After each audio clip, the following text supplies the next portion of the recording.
Tadi kamu cerita bayar kontrakan, emang kontrakan siapa? Tanyaku penasaran juga akhirnya.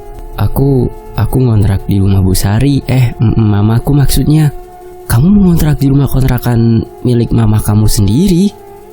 Iya Cak, dari dulu enggak serumah sama orang tua. Biarpun aku anak satu-satunya, tapi aku lebih suka hidup mandiri, tuturnya. Padahal rumah kamu gede, kenapa buang-buang uang? Entahlah, aku gak betah di rumah orang tua. Dulu aku tinggal di Jakarta, ikut mengelola pabrik bapak. Lama-lama bosen, kerja mulu, kagak nikah-nikah. Aku pulang ke kampung dan menetap. Biasanya sih dulu aku pulang kampung buat liburan doang. Ceritanya panjang lebar tentang hidupnya padaku. Aku yang duduk di belakang cuma mendengarkan saja. Sekarang mah beneran menetap di kampung ini. Aku di sini baru sekitar 6 bulan, kerja jadi supervisor di pabrik sepatu. Lumayanlah buat hidupin diri sendiri. Lanjutnya kemudian, Rafka berbeda dari laki-laki kebanyakan yang menggunakan fasilitas orang tua yang kaya raya. Rafka lebih memilih hidup mandiri dari hasil keringatnya sendiri. Meski aku yakin orang tuanya sangat mampu memberikan segalanya, apalagi cuma anak satu-satunya. Oh, aku cerita panjang lebar, kamu jawabnya oh aja. Terus aku jawab apa? Apa kayak tanggapi? Bilang kalau kamu salut sama aku atau suka sama aku gitu. Rafka terkekeh. Punggungnya jadi sasaran pukulanku. Hati-hati kalau ngomong. Lagi Cak, kurang kencang mukulnya, ucapnya mengejek. Aku mencubit lengannya dengan kuat. Dia malah tertawa. Geli Cak, geli. Ah dasar, aku timpuk pakai batu baru tahu. Suami kamu kok nggak pernah datang Cak? Setelah beberapa saat hening, ia kembali bertanya. Kenapa gitu? Tanya-tanya suami aku, hah? Heran aja, istri sakit sampai keguguran, gak pernah aku lihat dia pulang. Malah kamu bayar kontrakan sendiri, jalan kaki lagi. Apa dia gak tahu kamu keguguran? Tega banget suami kamu, cetusnya. Tahu dari mana kalau dia gak pulang? Tanyaku sengaja bertele-tele. Meskipun yang dikatakan Rafka itu benar, tapi aku tak bisa berterus terang. Dari Bi Nenah Cak, aku juga sering datang ke rumah kamu, tapi kamu gak pernah buka pintu, sahut Rafka. Udah gak usah sibuk urusan orang, cetusku. Memang gak boleh apa? Ya gak boleh. Susah ya ngomong sama orang judes, tukasnya. Judes? Padahal dari tadi aku jawab baik-baik semua pertanyaanmu. Iya, kamu itu judes bin jutek, tapi aku suka. Aku tersenyum di belakangnya. Entah rasa apa ini, setiap bersama Rafka, ada saja hal yang membuatku kesal dan juga tersenyum. Akan tetapi, aku tak seharusnya seperti ini. Jika Rofik tahu, pasti dia akan semakin mengatakan bahwa aku benar-benar selingkuh. Sementara itu motor Rafka melaju kencang, pikiranku menerawang jauh. Membayangkan jika Rafka tahu aku sudah diceraikan, bisa saja tingkahnya lebih parah dari ini. Biarlah untuk saat ini hanya aku saja yang tahu. Berhenti di sini Raf, pintaku ketika melewati persimpangan. Motor Rafka berhenti, lalu menoleh ke arahku yang turun dari motornya. Kok berhenti di sini Cak? Memang mau kemana? Tanya Rafka. Aku mau ke rumah bapak dulu. Ya udah, yuk aku antar. Gak usah Raf, makasih. Di ujung sana doang, gak jauh, ungkapku. Tak ingin terlalu dekat dengan lelaki ini. Ingin menjaga diri dari fitnah orang. Aku berjalan meninggalkan Rafka. Ternyata motornya mengikutiku. Kamu ngapain? Tanyaku untuk apa dia mengikutiku. Ikut ke rumah calon mertua, jawabnya santai. Raf, silaturahmi aja, biar sekalian jaga kamu. Bicaranya tanpa rasa bersalah. Gak ada kerjaan lain apa selain ganggu aku, hah? Kali ini aku kesal padanya. Sabtu Minggu libur Cak, jadi cuma bisa ngerjain kamu. Memang menyebalkan. Aku terus berjalan tanpa menghiraukan Rafka yang masih mengikutiku. Motornya berjalan pelan. Setelah di ujung belokan, aku melewati jalan setapak menuju rumah bapak. Kebetulan malam tadi hujan. Jalan yang masih tanah tampak becek. Beberapa menit berjalan, aku sampai di rumah bapak. Aku melirik ke belakang. Rafka tampak kesulitan membawa motornya di jalan setapak yang becek. Ban motornya tampak dipenuhi tanah. Biarlah, siapa suruh dia ikut. Aku masuk ke dapur, ada ibuku di sana. "Assalamualaikum, Bu." "Waalaikumsalam," sahut ibuku menoleh, lalu tersenyum. Ibu udah biasa dengan kedatanganku. Jika suntuk di rumah pasti main ke rumah ini. "Bapak dagang ya, Bu?" tanyaku sambil menyalaminya. "Enggak, hari ini diajak bikin kolam ikan. Zuhur juga pulang nanti," sahut ibu. "Syukurlah, aku pengen ngobrol sama bapak," ulasku. Suara motor terparkir di depan rumah ibu. "Itu siapa, Teh?" tanya ibu sambil kepalanya menyembul melihat keluar. Sedikit menggaruk kepala, bingung harus menjawab apa. "Teteh datang ke sini sama siapa?" Ibu mulai menginterogasi sambil menatap tajam. Itu Rafka, Bu. Bapak kenal kok. Katanya pengen ketemu bapak. Mungkin ada yang mau dia tanyakan soal ruqyah. Kan waktu dia juga bapak sama-sama meruqyah Ani." Jawabku bohong, tapi soal ruqyah memang bener. "Oh ya udah, ibu suruh tunggu saja," tutur ibu sambil mengelap tangannya pada kain jarik yang ia kenakan. Ibu pasti marah jika aku sengaja membawa laki-laki tanpa alasan.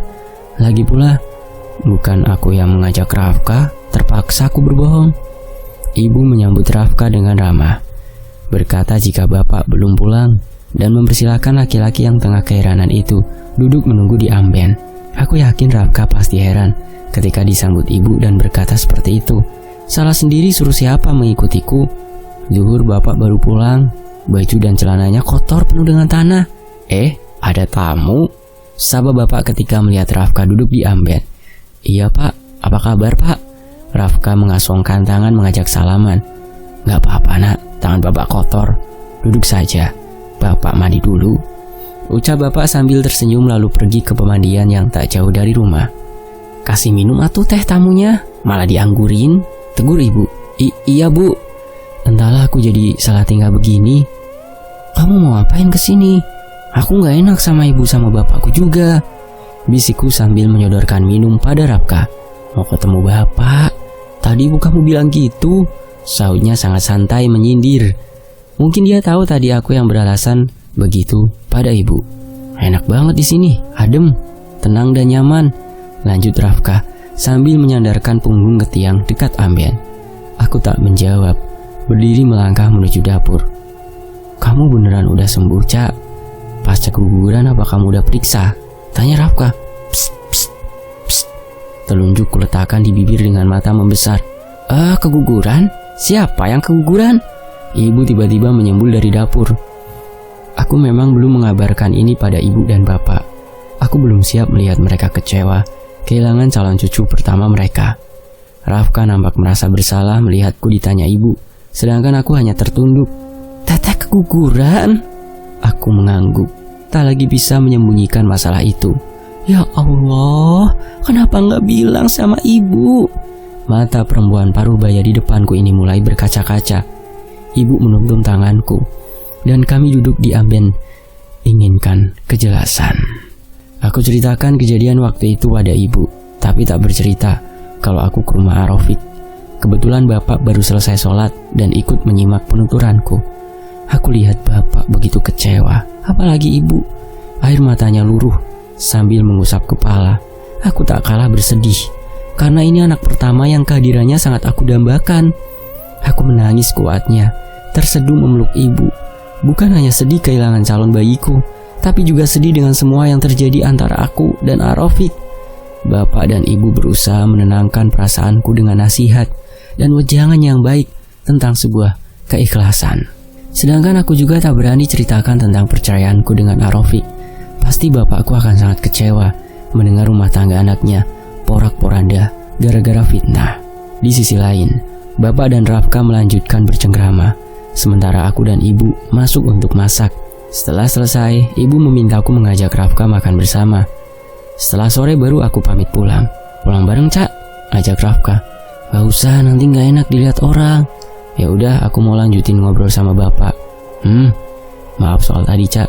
Aku gak tahu kalau kamu gak bilang masalah keguguran itu sama orang tua kamu," ucap Rafka. Wajahnya menyiratkan rasa bersalah. "Kamu kan emang so tahu," sindirku. Kali ini permintaan maafnya terlihat serius. Ketika aku usik, dia tertunduk. "Aku maafkan Raf," ungkapku melihat Rafka merasa bersalah. Dia mengangkat wajah lalu menatapku. Makin sayang aku sama kamu. Gila kamu! Aku melihat kanan kiri, khawatir jika bapak dan ibu mendengar. Tak sadarkah dia bicara seperti itu di rumah orang tuaku? Yang jelas aku berusaha jujur, Cak. Sanggahnya, harusnya cukup simpan dia di kamu. Kalau gini bukan sayang namanya, tapi sengaja biar aku kena masalah. Salah lagi dah gue. Rafka menggerutu sendiri. Maafin, Cak, tapi beneran loh aku sayang kamu, ucapnya sambil berbisik dari jauh. Laki-laki ini benar-benar sudah tak waras. Malas mendengar, aku segera berlalu. Di hatiku masih ada Rafiq. Tak semudah itu melupakan seorang yang sudah mengisi hatiku selama 6 bulan lalu. Kisah Rafka. Menjadi anak tunggal dari keluarga terkaya di kampung ini, siapapun akan merasa bangga dan bahagia. Segala keinginan akan terlaksana tanpa diminta. Namun tidak denganku. Memiliki orang tua kaya raya, tapi hidupku rasanya hampa. Tak memiliki tujuan hidup yang berarti. Hanya menjalani hari dengan rasa seperti kehilangan separuh jiwa. Aku dibesarkan tak seperti anak lain. Dari kecil, Mama selalu melarangku untuk dekat dengan agama. Tak tahu apa alasannya. Bahkan Mama sendiri tak pernah mengajarkan tentang hal itu. Namun untuk segala keperluan dan kebutuhanku, itu Mama utamakan jadi nomor 1. Apa yang aku inginkan akan ia turuti. Aku mengenal tentang agama dari teman dan sekolah. Jika Mama tahu, ia akan marah besar. Hanya hal itu yang membuatnya murka tanpa ampun. Sedangkan untuk hal lain, ia tak pernah peduli. Asal jangan berbuat jahat saja. Oleh sebab itu hidupku sangat bebas tanpa batas. Ya, bebas melakukan apa saja. Mama tak pernah melarang. Bapakku sendiri terlalu sibuk dengan urusan pekerjaan. Ia juga tak pernah mengekang apapun yang kulakukan. Baginya, anak muda itu wajar melakukan apapun layaknya seperti kebiasaan anak muda lain. Untungnya, aku masih punya pemikiran yang wajar. Tak melakukan hal yang dapat merugikan orang lain. Meski jelas masih suka melakukan hal yang merugikan diri sendiri. Hal itu juga yang membuat jiwaku terasa hampa. Aku merasa hatiku kosong. Ada kalanya aku merindukan sesuatu yang tak aku tahu apa. Ketika melihat teman-teman dinasehati orang tuanya agar selalu menjaga ibadah wajib, dadaku pilu. Malah orang tuaku melarang hal itu. Semakin tumbuh dewasa, umumnya anak SMA pasti tertarik pada wanita dan mulai mengenal cinta. Tapi hal itu tak terjadi padaku. Meski aku terbilang laki-laki yang lumayan tampan menurut pandangan teman dan orang tua, ketika ada perempuan yang mendekati, aku merasa riskan. Pandanganku tentang mereka yang dianggap cantik itu justru lebih mirip nenek-nenek yang sama sekali tak menarik. Sekalipun mereka berpakaian seksi, hal itu tak mengganggu penglihatanku. Awalnya aku anggap biasa. Mungkin belum ada perempuan yang membuatku tertarik. Bagiku tak ada yang aneh. Malah aku bebas berteman dan bersahabat dengan perempuan manapun, tanpa ada rasa atau ikatan yang dapat membuat hubungan persahabatan hancur. Begitupun ketika di bangku kuliah, masih tak tertarik untuk memiliki pacar. Teman wanitaku banyak, tapi tak satu pun yang bisa membuatku jatuh cinta. Mereka yang jatuh cinta padaku melakukan berbagai cara untuk memikatku. Sayangnya apa yang mereka coba lakukan tak mengubah apapun. Aku masih seperti ini, tak tertarik dan cuek pada mereka. Suatu hari, Mama mulai menanyakan tentang kekasih. Tapi aku sendiri tak tahu apa alasannya tak ingin pacaran. Rafka, kapan kamu kenalin Mama sama pacar kamu? Tiap pulang sendiri aja, ucap mamaku bertanya ketika aku liburan di kampung. Nantilah Ma, belum ada yang menarik. Selalu itu jawabanku. Dan itu memang benar. Aku tak tertarik pada perempuan. Tapi bukan berarti aku tertarik pada laki-laki. Jelas tidak. Kamu ini Rafka selalu begitu. Teman-teman kamu kalau liburan selalu bawa pacar, gerutu Mama. Apa pacar itu penting? Jika aku lebih nyaman begini, kenapa harus punya pacar? Bagiku semua itu tentang rasa nyaman. Aku tak keberatan meski tak pernah pacaran. Sebagai anak muda, ejekan itu pun pasti ada. Tapi aku tak pernah menggubris. Sekedar pacar rasanya tak perlu dipermasalahkan. Aku kuliah di ibu kota dari beasiswa, sudah hidup mandiri dari SMA, menekuni kerja sampingan, apa saja. Hingga kuliah pun, aku masih nyambi kerja. Biarpun memiliki orang tua kaya, aku tak pernah ingin manja pada mereka. Selalu ingin membuktikan kalau aku mampu hidup membiayai diri sendiri, dan itu terbukti hingga sekarang. Mama cukup kecewa dengan sikapku. Tiap kali ingin membantu, aku selalu menolak, memohon padanya agar memberi kesempatan untukku membuktikan bahwa aku laki-laki dewasa yang bisa menghidupi diri sendiri dan kelak akan bertanggung jawab terhadap keluarga. Meskipun aku tak yakin bisa menikah atau tidak. Tamat kuliah, aku ikut membantu bapak bekerja di pabriknya di kota. Hidup seperti laki-laki normal lainnya, bahkan hidup bebas, pernah berjudi, dan mabok juga. Apalagi jauh dari agama. Tak ada larangan melakukan apapun yang kusuka. Hanya satu saja kelemahanku. Aku tak bernafsu menyukai perempuan. Cukup bersyukur aku dijauhkan dari dosa zina dan merusak anak gadis orang. Iseng temanku pernah memperlihatkan video mesum. Anehnya, aku melihat seperti layaknya film kartun. Tak membuatku terangsang, malah ingin tertawa. Teman-teman menganggap aku tak normal atau punya kelainan. Entahlah, aku sendiri tak tahu apa sebabnya. Sekalipun perempuan yang menyukaiku menggoda, tak mengenakan pakaian sehelai benang pun, aku tetap tak tertarik. Sampai ada yang mengatakan aku ini gay. Aku menampik semua tuduhan itu karena aku tak menyukai sesama jenis. Malah untuk membayangkannya saja, aku jijik. Terbesit di pikiran, apa aku sungguh punya kelainan? Pria dewasa seusiaku tak tertarik dengan hal itu. Lama-lama aku mulai resah, tapi berusaha tetap santai. Aku juga orang yang tak mudah panik. Sebenarnya aku sering bermimpi hal itu, didatangi seorang gadis cantik, sangat cantik. Dalam mimpi ia mengaku istriku. Laki mana yang tak merasa beruntung dicintai gadis berparas cantik dan bertubuh indah nan seksi.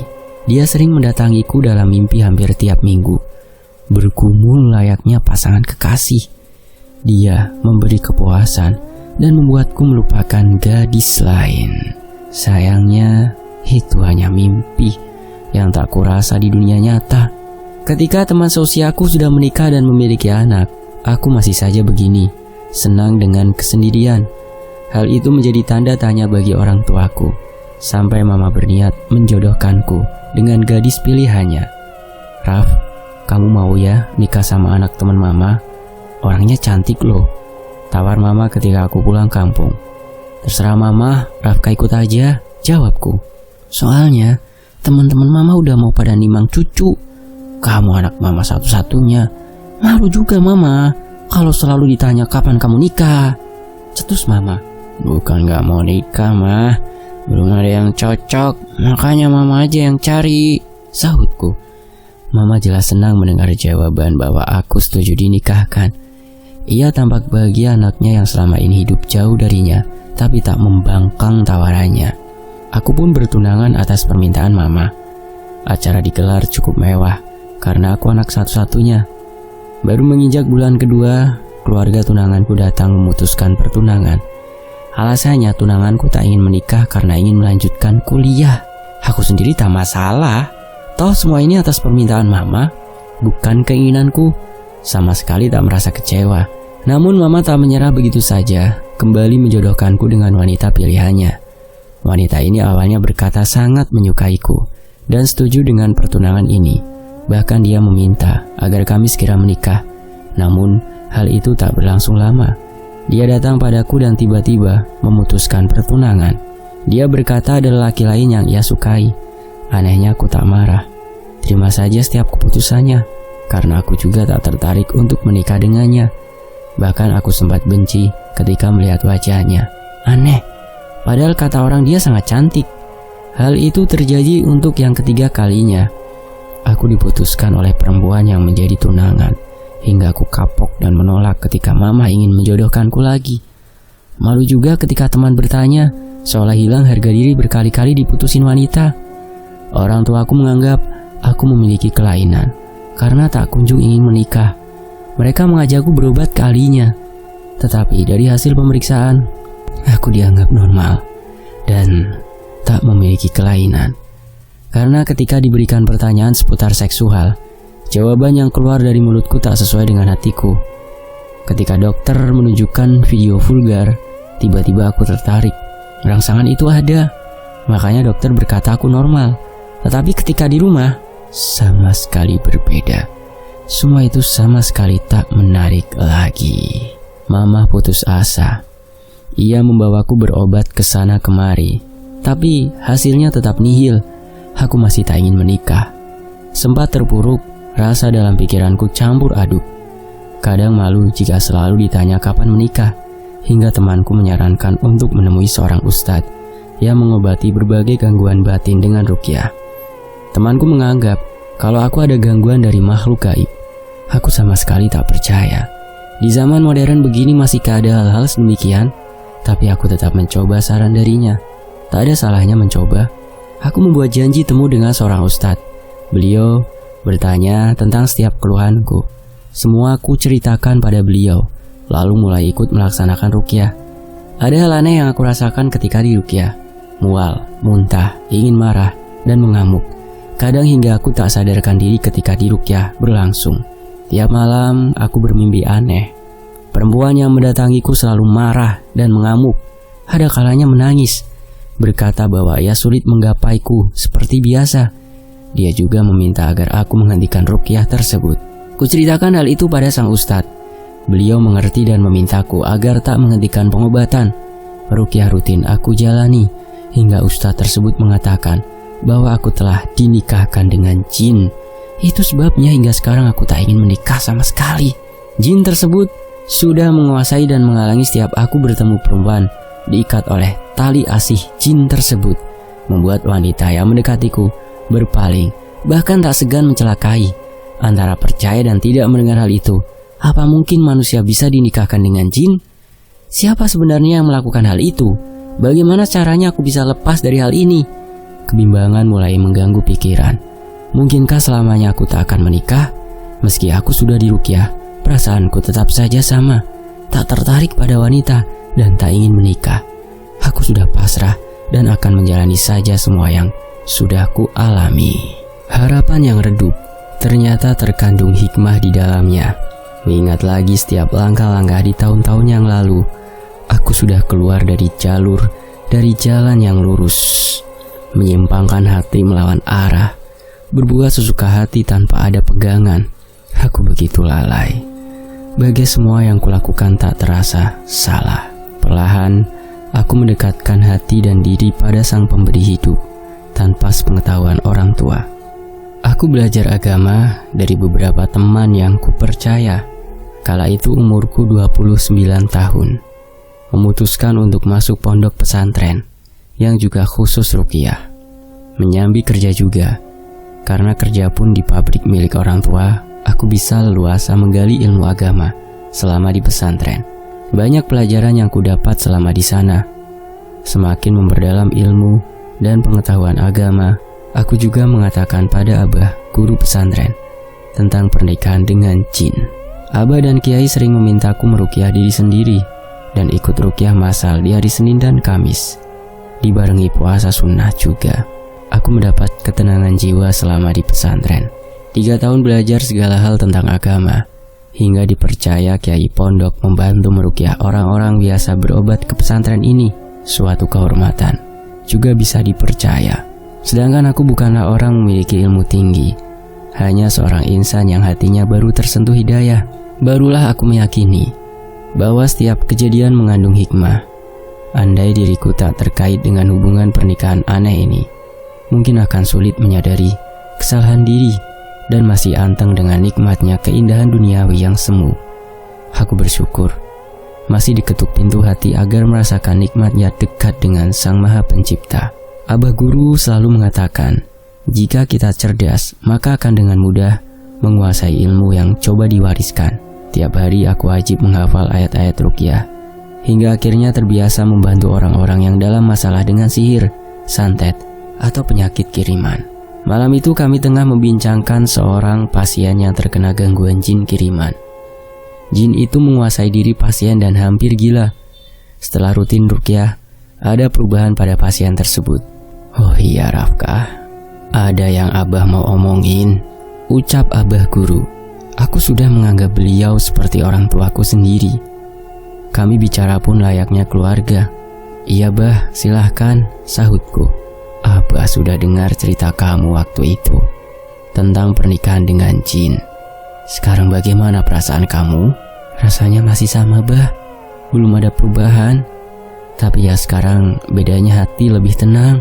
Begini Raf, selama mengobati pasien, belum pernah ada kasus seperti kamu ini. Nah, kemarin saya ketemu sama Eyang Sepuh, pemilik pesantren ini juga. Beliau sudah cukup sepuh dan sudah tak lagi mengurus pesantren. Saya ceritakan masalah kamu ini sama beliau. Katanya dulu waktu beliau muda pernah menangani kasus seperti ini. Setelah Kiai menimpali, aku menyimak dengan seksama, tertarik dengan keterangan beliau tentang masalah yang kuhadapi saat ini. Kamu bisa sembuh. Untuk melepaskan diri dari ikatan jin tersebut, kamu harus sering meruqyah diri sendiri. Selain itu banyak berzikir.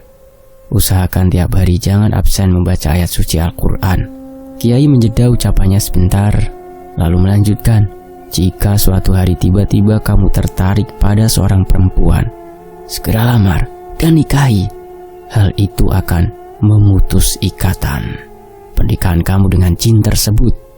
Lanjut Kiai itu kemudian. Aku mengangguk tanda mengerti. Tapi apa mungkin akan ada perasaan itu dalam hatiku? Sedangkan selama ini, sekalipun aku tak merasakan adanya sebuah rasa yang disebut cinta pada pasangan, tiap perintah yang dikatakan Abah dan Kiai aku lakukan. Berharap bisa lepas dari pernikahan yang terkutuk ini. Abah dan Kiai juga mengenalkan beberapa perempuan yang katanya baik dan solehah, namun tak ada satupun yang membuatku tertarik. Awalnya aku berpikir, paksakan saja, tapi cinta tak masalah. Asal bisa berumah tangga dan memiliki keturunan dan lepas dari jerat jin yang mengaku istri. Hingga suatu hari, Abah menghitbah gadis itu untukku. Lagi-lagi aku kalah. Pihak perempuan membatalkan setelah menerima pinangan. Kendalanya ada jin yang menguasai. Dia mengaburi mata perempuan yang berusaha ku nikahi agar berubah benci dan tak menyukaiku. Hal itu terjadi bukan hanya sekali. Akhirnya aku putus harapan. Sejak hari itu, aku tak lagi memaksakan diri untuk menikah. Jika ada rasa suka pada seseorang, maka orang itu akan ku kejar. Aku akan tetap menunggu dan mencari, berharap suatu hari rasa itu ada. Aku memutuskan untuk pulang dan menetap di kampung halaman. Mama sangat senang mendengar kabar itu. Namun, aku masih tak ingin tinggal serumah dengan Mama. Memilih mengontrak di rumah kontrakannya. Ya, Mama punya bisnis kontrakan yang tempatnya hampir di tiap kampung ada. Kamu ini sudah pulang, masih gak mau tinggal serumah? Ketus Mama ketika mendengar permintaanku ingin mengontrak. Aku pengen mandiri mah, jadi tahu pengeluaran tiap bulannya. Nanti gampang kalau udah punya istri, sahutku. Ya udah terserah, tapi jangan lupa harus sering jenguk Mama. Iya Ma, kita kan masih satu kampung, gak jauh. Kapan aja kan bisa ketemu, jawabku. Terus, kamu mau kerja apa di kampung ini? Kerja di pabrik sepatu mah, jadi mandor, supervisor. Sengaja aku pilih kerja di pabrik sepatu, karena semua pekerja rata-rata perempuan. Berharap ada satu saja yang nyangkut di hati dan bisa kunikahi. Baiklah terserah, Mama pun setuju. Asalkan aku selalu datang menjenguknya. Jangan lupa cari istri, biar Mama bisa cepat punya cucu. Aku hanya tersenyum mendengar kata yang sudah sering Mama ucapkan. 6 bulan sudah aku bekerja di pabrik sepatu, dengan ribuan pekerja wanita. Entah bagaimana hingga tak satu pun wanita yang membuatku tertarik. Hidupku menjadi sangat monoton, kerja, dan kerja. Sudahlah. Satu hari orang tuaku bersiap untuk menjenguk saudaranya yang sakit. Mereka juga mengajakku. Kebetulan bapak ada di rumah. Ia sengaja libur. Kepulangannya ke kampung juga sebenarnya untuk mengajakku kembali bekerja di pabrik miliknya. Tapi aku bosan tinggal di kota dan menolak ajakan bapak. Siapa yang sakit, Mah? Tanyaku. Anaknya Bi Nenah. Mama sama bapak mau jenguk ya? Ya sudah, nanti aku nyusul mah.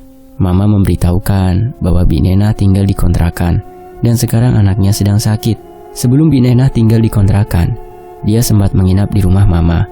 Kebetulan waktu itu juga aku ada di rumah dan baru pertama kalinya aku bertemu dengan saudara Mama itu. Orang tua aku berangkat lebih dulu karena aku ada urusan sebentar. Setelah selesai aku memacu motor menuju rumah Bi Nena. Tak terlalu sulit mencari alamatnya karena yang punya kontrakan di kampung ini hanya mamaku. Rentang-rentang kulihat seorang perempuan tengah menyapu halaman. Tampak seperti ada cahaya di wajahnya.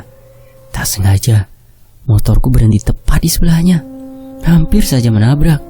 Sekilas aku menatap gadis itu dari balik helm.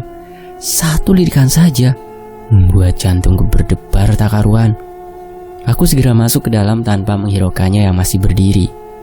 Dari dalam, kupandang perempuan itu. Dadaku semakin berdetak kencang. Pertama kalinya merasakan hal sebegini. Selain cantik, dia juga menarik. Melihatnya tampak judes saja, rasanya gemes. Aku senyum sendiri. Kedua orang tuaku pamit pulang. Hanya aku yang masih tinggal. Ingin lebih tahu siapa perempuan tadi. Apa kabar, Bi? Baik, Nak Rafka, sahut Bi Nena. Gimana kabar Nak Rafka? Tanya Bi Nena balik. Aku juga sehat, alhamdulillah. Maaf Bi, aku baru tahu anak Bibi sakit, makanya baru bisa jenguk sekarang. Gak apa-apa, pasti Nak Rafka sibuk kerja. Ya gitulah Bi, sahutku. Aku lupa mampir ke warung tadi. Bisa Bibi belikan rokok? Pintaku pada Bi Nena. Ia pun tak keberatan, lalu keluar. Sekalian aku memintanya membeli makanan ringan. Aku melihat Bi Nena bicara dengan perempuan yang tengah menyapu itu di luar. Tak lama ia masuk dan duduk di sebelah Ani. Entah mungkin inilah yang diceritakan Abah dan Kiai. Berdekatan dengannya membuat jantungku berpacu kencang. Ada sesuatu yang membuncah di dada. Aku coba bersikap tenang dan berbasa basi dengannya. Memperkenalkan diri, perempuan itu pun sama, namanya Ica. Walaupun tiap jawabannya agak ketus, tapi aku makin tertarik. Ternyata gadis yang berhasil memikat hatiku ada. Mampu membuatku merasakan sebuah rasa. Aku bersyukur dan ingin mengenalnya lebih jauh. Bersambung, nantikan kelanjutannya hanya di Fakta Sejarah.